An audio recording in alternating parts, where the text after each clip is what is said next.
Құрметті отандастар, қазақ елі әлем жұртшылығымен бірге қиын қыстау кезеңді басынан өткізуде. Осы қиындықтардан бізді тек қана тәртіпке бағыну қабілетіміз алып шығады. Сыртта жүру, көшеде қыдыру, үйге қонақ шақыру өзіңізге және жаныңызға жақын жандардың өміріне қауіп төндіреді. Біз үйде отырамыз.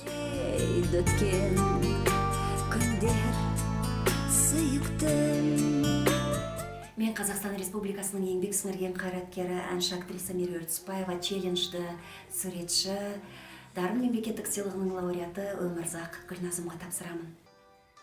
Құрметті тілеулестер, қазақ елі әлем жұртшылығымен бірге қиын қыстау кезеңді бастан өткізуде.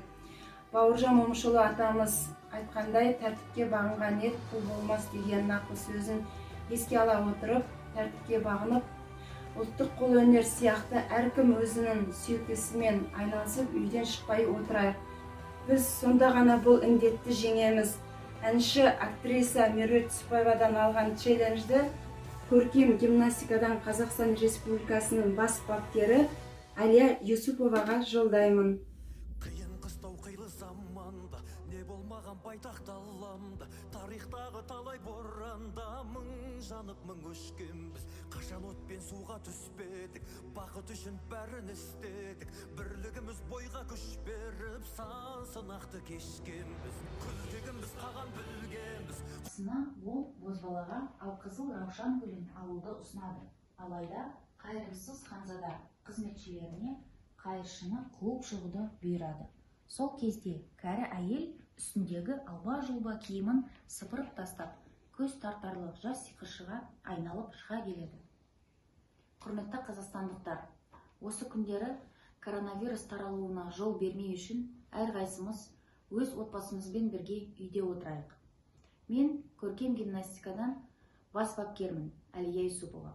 Осы челленджді Гүлназым Өмірзақтан алып, белгілі дизайнер Берік Исмаилов мырзаға жолдаймын.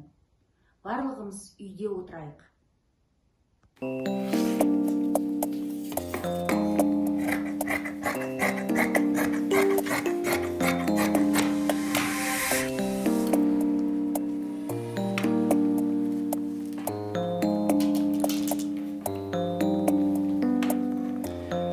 Қадірменді отандастар, осы қазақ елінің басына осындай қиыншылық түскен кезде ағайын туыстарды осы індеттен сақтап қалу үшін біз бір тәртіпке бағынуымыз керек.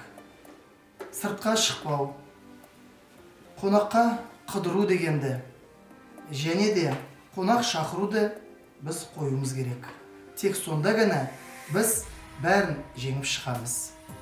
Біз үйде отырамыз. Осы эстафетаны өзінің әріптесім Сымбат Сан Академиясының арт директоріне Балнур Асановаға тапсырамын.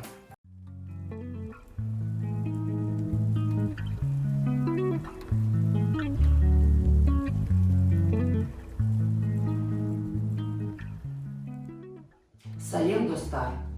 В настоящее время в нашей стране предпринимаются все необходимые меры по борьбе с коронавирусом. И наша самая основная задача – остановить ее. Самоизоляция – вот наша помощь по борьбе с коронавирусом. Я Балнур Асанова, являюсь арт-директором Академии моды Сымбат и заслуженным деятелем искусств Республики Казахстан. Получила этот челлендж от Берика Исмаилова и передаю его продюсеру и журналисту Улпан Кураисову. Я выбираю сидеть дома. Армысыздар, құрметті достар. Баршамыз қазір бүгінгі таңда қиын кезеңдерді бастан кешудеміз. Бүкіл әлемді жаулаған індет өкінішке орай бізге де келді. Әлеуметтік жағдайға қарамастан бәріміз бір кемедеміз. Ірі кәсіпкер де қарапайым адамды. Бұл кеменің аты Қазақстан. Біздің туған жеріміз, туған еліміз. Індеттің ары қарай тарауына жол бермейік. Үйде болайық. Мен бұл челленджді Балнур Асановадан қабыл алдым. Және өзімнің досым, мәжіліс депутаты, белгілі актер, әнші, сазгер Нұрлан Әлімжановқа жолдасам деймін. Үйде болайық.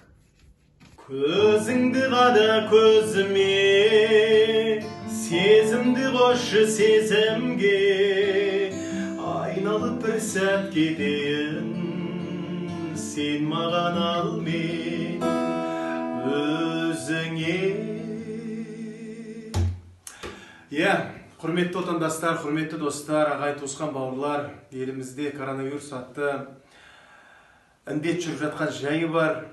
Сабыр түбі саралтын дейді, сабырлықта болайық, үйде тұрайық, заңға бағынайық. Белгілі продюсер досым Ұлпан Құрайысовадан маған челлендж келіп түсті, қабыл алдым. Келесі челленджді белгілі опера әншісі, Қазақстан Республикасының еңбек сіңірген қайраткері, әнші Сүндет Байғожин досыма жолдаймын, және қазақ эстрадасының жарық жұлдызы әнші Әйгерім Қалабаева досыма жолдаймын. Қабыл алғайсыздар. Жалғастырамыз. Заманымыз тыныш, еліміз аман болсын ағай.